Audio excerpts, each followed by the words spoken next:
ಮಂಗಳೂರಿನ ಖಾಸಗಿ ಶಾಲೆಯಲ್ಲಿ ರಾಮನ ಬಗ್ಗೆ ಅವಹೇಳನ ಆರೋಪಕ್ಕೆ ಸಂಬಂಧಪಟ್ಟಂತೆ ಶಾಲಾ ಆಡಳಿತ ಮಂಡಳಿ ವಿರುದ್ಧ ಪೋಷಕರ ಆಕ್ರೋಶ ಹೆಚ್ಚಾಗಿದೆ.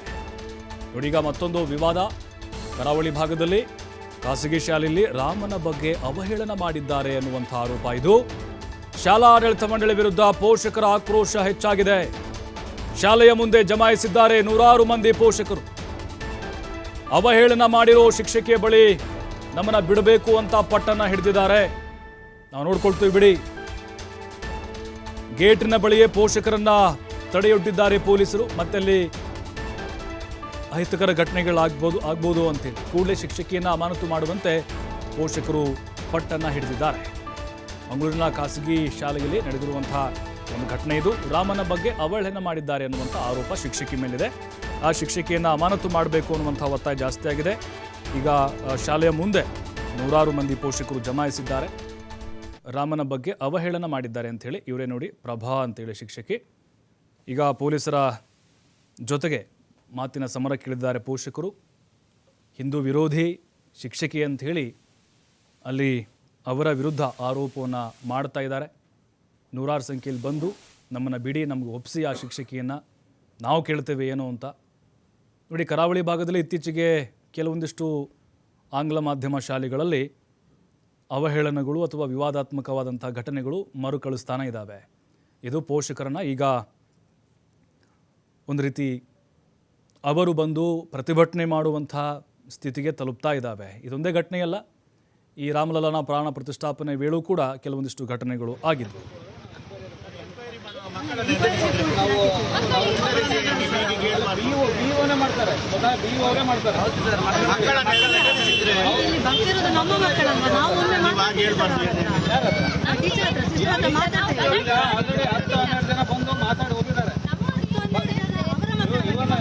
ನಮ್ಮ ಮಕ್ಕಳ ಬಗ್ಗೆ ಕೇಳಬೇಕಲ್ವಾ?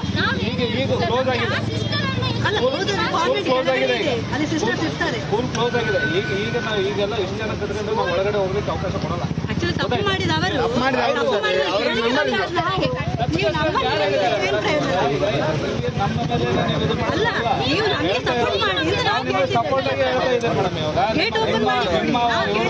ನಿಮ್ಮ ಕಡೆಯವರೇ ಬಂದು 10-12 ಜನ ಬಂದು ಹೇಳಿದ್ದಾರೆ.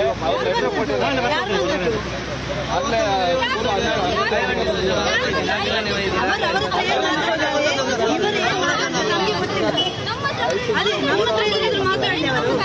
ಈ ತರ ನೋಡ, ನೀವೇನಾದ್ರೂ ರೈಟಿಂಗ್ ಅಲ್ಲಿ ಕೊಡಿ, ನಾವು ಅವರ ಮಕ್ಕಳ ಹತ್ರ ಯಾವ ರೀತಿ ಬಂದು ಸ್ಕೂಲ್ ಹತ್ರ ಬಂದು 5 ಜನ ಹೆಂಗಸರ ಬಿಡ್ಲಿ, 5 ಜನ ಹೆಂಗಸರ ಈ ರೀತಿ ಮಾತಾಡಿ ಸರಿ ಅಂತ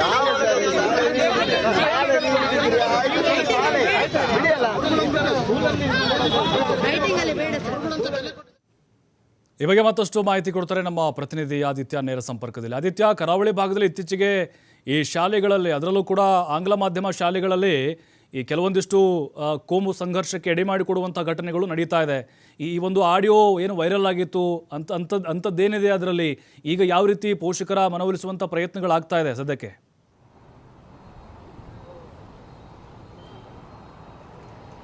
ಪ್ರಭು, ನಿಜವಾಗ್ಲೂ ಶಾಲೆಗಳನ್ನುವಂಥದ್ದು ಮಕ್ಕಳ ಭವಿಷ್ಯವನ್ನು ರೂಪಿಸುವಂಥ ಒಂದು ದೇಗುಲ ಅಂತ ಹೇಳ್ತಾರೆ. ಯಾವುದೇ ರೀತಿಯ ವ್ಯತ್ಯಾಸಗಳಿದ್ರೂ ಕೂಡ ಎಲ್ಲ ವ್ಯತ್ಯಾಸಗಳನ್ನು ಪೂರ್ಣಿಸಿಕೊಂಡು ಹೋಗಿ ಒಂದು ಸಾಮರಸ್ಯದ ವಾತಾವರಣವನ್ನು ನಿರ್ಮಾಣ ಮಾಡುವಂಥದ್ದು ಪ್ರತಿಯೊಂದು ಶಾಲೆಯ ಶಿಕ್ಷಕರ ಜವಾಬ್ದಾರಿ ಅಂತ ಹೇಳಲಾಗುತ್ತೆ. ಆದರೆ ಮಂಗಳೂರಿನಲ್ಲಿರುವಂಥ ಒಂದು ಖಾಸಗಿ ಶಾಲೆ ಜೆರೋಸಾ ಶಾಲೆಯಲ್ಲಿ ಮಕ್ಕಳಿಗೆ ಅವರ ಒಂದು ಧಾರ್ಮಿಕ ಭಾವನೆಗೆ ವಿರುದ್ಧವಾಗಿ ಮತ್ತೊಂದು ಧರ್ಮವನ್ನ ಅವಹೇಳನ ಮಾಡುವ ಮೂಲಕ, ಮತ್ತೊಂದು ನಾಯಕತ್ವವನ್ನ, ಮತ್ತೊಂದು ದೇವಸ್ಥಾನವನ್ನು ಅವಹೇಳನ ಮಾಡುವ ಮೂಲಕ ಧಾರ್ಮಿಕ ಭಾವನೆಗೆ ಧಕ್ಕೆ ಮಾಡಲಾಗ್ತದೆ. ಇದಲ್ಲದೆ ಮಕ್ಕಳಲ್ಲಿ ಕೋಮು ಭಾವನೆಯ ಒಂದು ವಿಷಬೀಜವನ್ನು ಬಿತ್ತುವಂಥ ಒಂದು ಘಟನೆಗಳು ನಡೀತಾ ಇದೆ ಅನ್ನೋ ಒಂದು ಆರೋಪ ಮಾಡಿರುವಂಥ ಒಂದು ಆಡಿಯೋ. ಆ ಆಡಿಯೋ ಮಾಡಿರುವಂಥ ಮಹಿಳೆ ಸ್ವತಃ ಈ ಶಾಲೆಯ ಒಂದು ವಿದ್ಯಾರ್ಥಿಯ ಪೋಷಕರಾಗಿದ್ದಾರೆ. ಆ ಆಡಿಯೋ ಸಾಮಾಜಿಕ ಜಾಲತಾಣಗಳಲ್ಲಿ ವೈರಲ್ ಆಗ್ತಾ ಇದ್ದಂತೆ ಹಿಂದೂ ಸಂಘಟನೆಗಳು ಈ ಶಾಲೆಗೆ ಭೇಟಿಯನ್ನ ನೀಡಿತು. ಇಲ್ಲಿನ ಆಡಳಿತ ಮಂಡಳಿಯವರನ್ನ ತರಾಟೆಗೆ ತೆಗೆದುಕೊಂಡಿದ್ದಾರೆ. ಶಿಕ್ಷಕಿಯ ವಿರುದ್ಧ ಕ್ರಮವಾಗಬೇಕು ಅನ್ನುವಂಥ ಒಂದು ಆಗ್ರಹವನ್ನ ಮಾಡಿದ್ದಾರೆ. ಇದೀಗ ಇದರ ಬೆನ್ನಲ್ಲೇ ಪೋಷಕರು ಕೂಡ ಶಾಲೆಯ ಮುಂದೆ ತುಂಬಾ ಸಂಖ್ಯೆಯಲ್ಲಿ ದೌಡಾಯಿಸಿದ್ದಾರೆ. ನಮಗೆ ಶಿಕ್ಷಕಿಯ ಬಳಿ ಮಾತನಾಡಬೇಕು, ಕೆಲವೊಂದಿಷ್ಟು ಪ್ರಶ್ನೆಗಳನ್ನ ಕೇಳಬೇಕು, ಶಾಲೆಯಲ್ಲಿ ಈ ರೀತಿಯ ಕೃತ್ಯವನ್ನ ಮಾಡುವಂಥದ್ದು ಎಷ್ಟರ ಮಟ್ಟಿಗೆ ಸರಿ ಅನ್ನುವ ರೀತಿಯ ಒಂದು ಆಕ್ರೋಶವನ್ನು ಹೊರಹಾಕ್ತಾ ಇದ್ದಾರೆ. ನಾವು ದೃಶ್ಯದಲ್ಲಿ ಗಮನಿಸ್ತಾ ಹೋಗಬಹುದು. ಇದೇ ಆ ಶಾಲೆ ಮಂಗಳೂರಿನ ನಗರ ಭಾಗದಲ್ಲಿ ಇರುವಂತಹ ಶಾಲೆ, ಪ್ರತಿಷ್ಠಿತವಾಗಿರುವಂತಹ ಶಾಲೆ. ನಗರದ ಬೇರೆ ಬೇರೆ ಭಾಗಗಳಿಂದ, ಬೇರೆ ಬೇರೆ ಮೂಲೆಗಳಿಂದ ಇಲ್ಲಿ ಮಕ್ಕಳು ವಿದ್ಯಾಭ್ಯಾಸಕ್ಕೋಸ್ಕರ ಬರ್ತಾರೆ. ಒಂದು ಶಾಲೆಯ ಮೇಲೆ ಬಹಳಷ್ಟು ಗೌರವ ಇತ್ತು. ಆದರೆ ಇವತ್ತಿನ ಒಂದು ಆರೋಪದಿಂದಾಗಿ ಶಾಲೆಯ ಒಂದು ಹೆಸರಿಗೆ ಒಂದು ರೀತಿಯ ಕಪ್ಪು ಚುಕ್ಕಿ ಬಂದಿದೆ ಅಂತ ಹೇಳ್ಬೋದು. ಇವತ್ತು ಪೋಷಕರು ಕೂಡ ಇಲ್ಲಿಗೆ ಸ್ಥಳಕ್ಕೆ ಆಗಮಿಸಿದ್ದಾರೆ, ಅನೇಕ ಆಕ್ರೋಶವನ್ನು ಹೊರಹಾಕಿದ್ದಾರೆ. ಅಂದರೆ ಶಾಲೆಯಲ್ಲಿ ಧಾರ್ಮಿಕ ಭಾವನೆಗೆ ವಿರುದ್ಧವಾಗಿ ಬಳೆಯನ್ನು ಹಾಕುವಂಥದ್ದಾಗಿರ್ಬೋದು, ಕೂದಲಿಗೆ ಹೂವನ್ನ ಮುಡಿದುಕೊಂಡು ಬರುವಂಥ ಮಕ್ಕಳಿಗೆ ಅದನ್ನು ತೆರವುಗೊಳಿಸಿ ಅಂತ ಹೇಳುವಂಥ ಒಂದು ಆದೇಶಗಳನ್ನೆಲ್ಲ ಶಾಲೆಯಲ್ಲಿ ನೀಡ್ತಾ ಇದ್ದಾರೆ. ಒಂದು ರೀತಿ ಮಕ್ಕಳಲ್ಲಿ ಕೋಮು ಸಾಮರಸ್ಯವನ್ನ ಕಡರುವ ರೀತಿಯಲ್ಲಿ ಒಂದು ವಿಷಬೀಜವನ್ನ ಬಿತ್ತುವಂತ ಕೆಲಸವನ್ನ ಮಾಡ್ತಾ ಇದ್ದಾರೆ, ಹಿಂದೂ ಧರ್ಮವನ್ನ ಅವಹೇಳನ ಮಾಡ್ತಾ ಇದ್ದಾರೆ ಅನ್ನುವಂಥ ಆರೋಪ ಕೇಳಿ ಬಂದಿದೆ. ಇದ್ರ ಬಗ್ಗೆ ಸ್ವತಃ ಮಾತನಾಡೋದಕ್ಕೆ ಪೋಷಕರು ನಮ್ಮೊಂದಿಗಿದ್ದಾರೆ, ಅವ್ರ ನಾನು ಮಾತನಾಡಿಸ್ತಾ ಹೋಗ್ತೀನಿ. ಮೇಡಮ್, ಏನು ಒಂದು ಆಡಿಯೋ ವೈರಲ್ ಆಗಿದೆ, ಆ ಆಡಿಯೋನಲ್ಲಿ ಓರ್ವ ಪೋಷಕಿ ಬಹಳಷ್ಟು ಒಂದು ಆರೋಪಗಳನ್ನ ಮಾಡಿದ್ದಾರೆ. ಇದು ಹೌದಾ? ನಿಮ್ಮ ಮಕ್ಕಳ ವಿಚಾರದಲ್ಲೂ ಕೂಡ ಈ ರೀತಿ ಆಗಿದೆಯಾ? ನನ್ನ ಮಗಳು ಆಕ್ಚುಲಿ ಈಗ 6th ಸ್ಟ್ಯಾಂಡರ್ಡಲ್ಲಿ ಓದ್ತಿದ್ದಾಳೆ. ಅವಳಿಗೆ ಈ ವಿಷಯ ಇದ್ರ ಬಗ್ಗೆ ಏನು ಅವಳಿಗೆ ಹೇಳಿರಲಿಲ್ಲ. ಅದೇ ಒಂದು 2 ತಿಂಗಳ ಮುಂಚೆ ನನಗೆ ಈ ಸ್ಕೂಲಿಂದ ಒಂದು ಕಾಲ್ ಬಂದಿತ್ತು. ಮಗಳು ಹೂ ಮುಡ್ಕೊಂಡು ಹೋಗಿದ್ಲು ಸ್ಕೂಲಿಗೆ, ಯಾಕೆ ಹೂ ಮುಡಿಸಿ ಕಳಿಸಿದ್ದೀರಾ ಅಂತೇಳಿ. ಅದಕ್ಕೆ ನಾನು ಹೇಳಿದೆ, ಅದು ನಮ್ಮ ಮನೆಯಲ್ಲಿ ಪೂಜೆ ಇತ್ತು, ಆ ಕಾರಣ ಕಳಿಸಿದ್ದೇನೆ ಅಂತೇಳಿ. ಇದರಿಂದ ಸ್ಕೂಲಲ್ಲಿ ಡಿಸ್ಟರ್ಬೆನ್ಸ್ ಆಗ್ತದೆ, ಎಲ್ಲರೂ ಅವರನ್ನೇ ನೋಡ್ತಾರೆ, ಆ ರೀತಿಯಾಗೆಲ್ಲ ಹೇಳಿದರು. ಅದಕ್ಕೆ ಸರಿಯಾದ ಉತ್ತರ ಕೊಟ್ಟು ನಾನು ಅದನ್ನು ವಿಷಯವನ್ನು ಅಲ್ಲಿಗೆ ಮುಗಿಸಿದ್ದೇನೆ.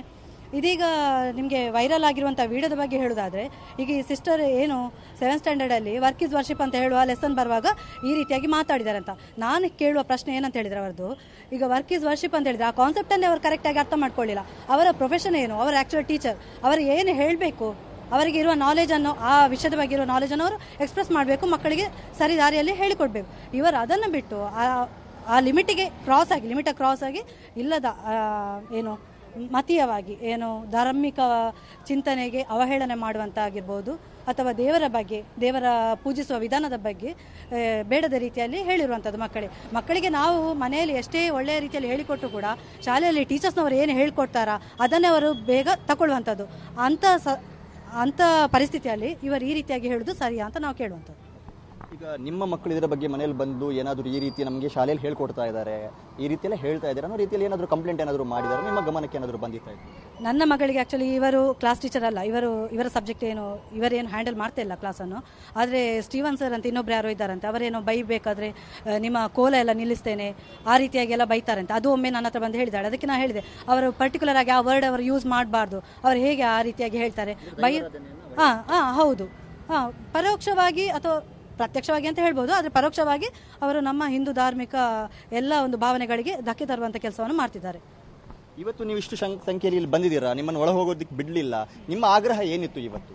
ನಮಗೆ ಏನಂತ ಹೇಳಿದರೆ, ಅವರು ಎಷ್ಟು ಧೈರ್ಯದಲ್ಲಿ ಆ ಮಕ್ಕಳ ಮಧ್ಯೆ ಆ ಮುಗ್ಧ ಮಕ್ಕಳಿಗೆ ಆ ರೀತಿಯಾಗಿ ಹೇಳಿಕೊಟ್ಟಿದ್ದಾರೆ, ಅವರು ಅಷ್ಟು ಧೈರ್ಯ ಇದ್ದದ್ರಿಂದ ಹೇಳಿದ್ದಾರೆ. ಅದೇ ಧೈರ್ಯದಲ್ಲಿ ನಮ್ಮ ಪೇರೆಂಟ್ಸ್ ಅನ್ನು ಅವರಿಗೆ ಫೇಸ್ ಮಾಡ್ಬೋದಿತ್ತಲ್ವಾ? ನನ್ನ ಕ್ವಶನ್ ಅಷ್ಟೇ. ಅವರಿಗೆ ಏನು ಹಿಂದೂಗಳಿಗೆ ಅಸ್ತಿತ್ವ ಇಲ್ಲ ಏನೆಲ್ಲೋ ತುಂಬ ದೊಡ್ಡ ದೊಡ್ಡ ಡೈಲಾಗ್ ಎಲ್ಲ ಹೇಳಿದ್ದಾರೆ, ಅದಕ್ಕೆಲ್ಲ ಕ್ಲಾರಿಟಿ ನಾವು ಕೊಡ್ತಿದ್ವಿ ಇನ್ ಕೇಸ್ ಅವರು ನಮ್ಮ ಎದುರಲ್ಲಿ ಬಂದು ಮಾತಾಡ್ತಿದ್ದೆ. ಆದರೆ ಅವರು ಹೇಳಬಾರ್ದು, ನಾನು ಅವರೊಂದು ಶಿಕ್ಷಕರು, ಆದರೆ ಅವರು ತಲೆಮರೆಸಿಕೊಂಡು ಓಡಿದ್ದಾರೆ ಅಂತ ನಾನು ಹೇಳ್ತೇನೆ. ಯಾಕೆಂದರೆ ಅವರಿಗೆ ನಮ್ಮನ್ನು ಫೇಸ್ ಮಾಡುವ ಧೈರ್ಯ ಇಲ್ಲ, ಸರಿಯಲ್ಲ? ಇವರು ಪೊಲೀಸ್ನವರಾಗಿರ್ಬೋದು, ಯಾರು ಇರ್ಬೋದು, ಸ್ಕೂಲ್ ಕ್ಲೋಸ್ ಆಗಿದೆ, ನಿಮಗೆ ಒಳಗಡೆ ಎಲ್ಲ ಹೊಡಿಲ್ಲ ಅಂತ ಹೇಳ್ಕೊಂಡು ಹೊರಗಡೆಯಿಂದಲೇ ನಮ್ಮನ್ನೆಲ್ಲ ಕಳಿಸಿದ್ದಾರೆ. ಈಗ ಸೋಮವಾರ ನೋಡಬೇಕು ಇದರ ರಿಸಲ್ಟ್ ಏನಾಗ್ತದೆ ಅಂತೇಳಿ. ಸೋಮವಾರ ಒಂದು ಸೆಕೆಂಡ್ ಬಂದು ನಮಗೆ ಮಾತಾಡಲಿಕ್ಕಿದೆ.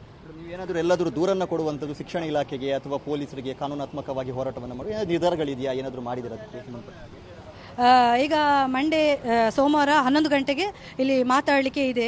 ಇಲ್ಲಿದು ಕಾರ್ಪೊರೇಟರ್ ಆಗಿರ್ಬೋದು, BO ಅವರು ಖುದ್ದಾಗಿ ಬರ್ತಾರೆ ಮತ್ತು ಎಲ್ಲ ಪೇರೆಂಟ್ಸ್ಗಳು ಬರ್ತಿದ್ದಾರೆ ಅಂತ ಹೇಳಿದ್ದಾರೆ. ನೋಡಬೇಕು 11 ಗಂಟೆಗೆ ಯಾವ ರೀತಿ ಇಲ್ಲಿ ಕೆಲಸಗಳು ನಡೀತದೆ ಅಂತೇಳಿ, ಇದರ ಪ್ರಗತಿಪರ ಕೆಲಸಗಳು ಯಾವ ರೀತಿ ನಡೀತದೆ ಅಂತೇಳಿ. ಇಲ್ಲ ಅಂತೇಳಿ ಆದರೆ BOಗೆ ದೂರನ್ನು ಕೊಡೋದು ಖಂಡಿತ. ಪ್ರಭು, ಇದು ಪೋಷಕರ ಮಾತು. ಇವತ್ತು ಶಾಲೆ ಅರ್ಧ ದಿನ ಆದ ಕಾರಣದಿಂದಾಗಿ ಅವರು ಶಾಲೆ ಒಳಗೆ ಹೋಗುವಂತ ಪ್ರಯತ್ನವನ್ನ ಮಾಡಿದ್ರು ಕೂಡ ಪೊಲೀಸರು ಅದಕ್ಕೆ ಅವಕಾಶವನ್ನ ಕೊಟ್ಟಿಲ್ಲ. ಮತ್ತೆ ಸೋಮವಾರದಂದು ನಾವು ಇಲ್ಲಿಗೆ ವಾಪಸ್ ಬರ್ತೀವಿ, ನಮ್ಮ ಒಂದು ಕೆಲವೊಂದಿಷ್ಟು ಪ್ರಶ್ನೆಯನ್ನ ಶಿಕ್ಷಕಿ ಬಳಿಯಲ್ಲಿ ಕೇಳಬೇಕು, ಹಾಗೂ ಶಿಕ್ಷಕಿ ಯಾಕೆ ಈ ರೀತಿ ಮಾಡಿದ್ರು, ಯಾಕೆ ಮಕ್ಕಳಲ್ಲಿ ಈ ರೀತಿ ಒಂದು ಭಾವನೆಯನ್ನ ತುಂಬಿಸುವಂತ ಕೆಲಸ ಮಾಡಿದ್ರು, ಈ ಬಗ್ಗೆ ಕೂಡ ನಾವು ಪ್ರಶ್ನೆ ಮಾಡ್ತೀವಿ. ನಾವು ಶಿಕ್ಷಕಿಯನ್ನ ಭೇಟಿ ಮಾಡಲೇಬೇಕು, ನಮ್ಮ ಒಂದಿಷ್ಟು ಪ್ರಶ್ನೆಗೆ ಅವರು ಉತ್ತರ ಕೊಟ್ಟ ಬಳಿಕವಷ್ಟೇ ನಮ್ಮ ಮುಂದಿನ ನಿರ್ಧಾರವನ್ನು ನಾವು ತಿಳಿಸ್ತೀವಿ ಅನ್ನುವಂಥದ್ದು ಪೋಷಕರ ಮಾತಾಗಿದೆ. ಪ್ರಭು, ಥ್ಯಾಂಕ್ ಯು ಆದಿತ್ಯ ತಮ್ಮೆಲ್ಲ ಮಾಹಿತಿಗಾಗಿ. ಪೋಷಕರು ಹೇಳೋದನ್ನ ಕೇಳಿಸ್ಕೊಂಡ್ವಿ ನಾವು. ಇದು ಹೂವು ಮುಡ್ಕೊಂಡು ಬಂದು, ಅಂದರೆ ಹೂವನ್ನು ಮುಡ್ಕೊಂಡು ಬಂದು ಆ ವಿದ್ಯಾರ್ಥಿ ಕೂತಿದ್ಲು. ಆ ಸಂದರ್ಭದಲ್ಲಿ ಶಿಕ್ಷಕಿ ಪ್ರಭಾ ಅವರು ಪ್ರಶ್ನೆ ಮಾಡ್ತಾರೆ, ನೀನು ಹೂ ಮುಟ್ಕೊಂಡು ಬರಬೇಡ, ಇಲ್ಲೆಲ್ಲ ವಿದ್ಯಾರ್ಥಿಗಳು ನಿನ್ನೆ ನೋಡ್ತಾರೆ. ಅಂದರೆ ಇದು ಧಾರ್ಮಿಕ ಭಾವನೆಗಳಿಗೆ ಧಕ್ಕೆ ತಂದಿದ್ದಾರೆ ಈ ಶಿಕ್ಷಕಿ ಅನ್ನುವಂಥ ಆರೋಪ ಅವ್ರದ್ದು. ಕೋಲ ಸ್ಟಾಪ್ ಮಾಡಿಸ್ತೀವಿ ಹಾಗೆ ಹೇಗೆ ಅಂತ ಇನ್ನೊಬ್ಬರು ಹೇಳಿದ್ರಂತೆ. ಹಾಗಾಗಿನೇ ಇದು ಇತ್ತೀಚೆಗೆ ಕರಾವಳಿ ಭಾಗದಲ್ಲಿ ಜಾಸ್ತಿ ಆಗ್ತಾ ಇದೆ. ಅಲ್ಲೇ ಯಾಕೆ ಆಗ್ತಾ ಇದೆ? ಒಬ್ಬ ಅಥವಾ ಒಂದು ಧರ್ಮದ ಭಾವನೆಗಳನ್ನು ಕೆರಳಿಸಿ ಈ ರೀತಿ ಆಕ್ರೋಶಕ್ಕೆ ಕಾರಣ ಆಗ್ತಾರೆ, ಗುರಿ ಆಗ್ತಾರೆ. ಈಗ ಅದು ಶಾಲೆ ಯಾವ ಧರ್ಮಕ್ಕೆ ಸೀಮಿತವಾದದ್ದು ಅದು ಬೇಡ ಇಲ್ಲಿ. ಶಾಲೆ ಅಂತಂದ ಮೇಲೆ ಜಾತ್ಯತೀತವಾಗಿ ಧರ್ಮಾತೀತವಾಗಿ ಪಾಠವನ್ನು ಹೇಳಿಕೊಡುವಂಥ ಕೆಲಸ ಆಗಬೇಕು. ಯಾವುದೇ ಧರ್ಮದ ಭಾವನೆಗಳಿಗೆ ಧಕ್ಕೆ ತರುವಂಥ ಕೆಲಸಗಳು ಯಾವುದೇ ಸ್ಕೂಲಲ್ಲಿ ಆಗಬಾರ್ದು. ಬಟ್ ಈಗ ಇದು ತಾರಕಕ್ಕೆ ಹೋಗೋ ಲಕ್ಷಣಗಳು ಕಾಣಿಸ್ತಾ ಇದೆ. ಈಗ ಅಲ್ಲಿ ಪೊಲೀಸರು ಮಧ್ಯಪ್ರವೇಶ ಮಾಡಿ ಪರಿಸ್ಥಿತಿಯನ್ನು ತಿಳಿಗೊಳಿಸುವಂಥ ಪ್ರಯತ್ನ ಮಾಡಿದ್ದಾರೆ. 5 ಜನ ಹೆಂಗಸರು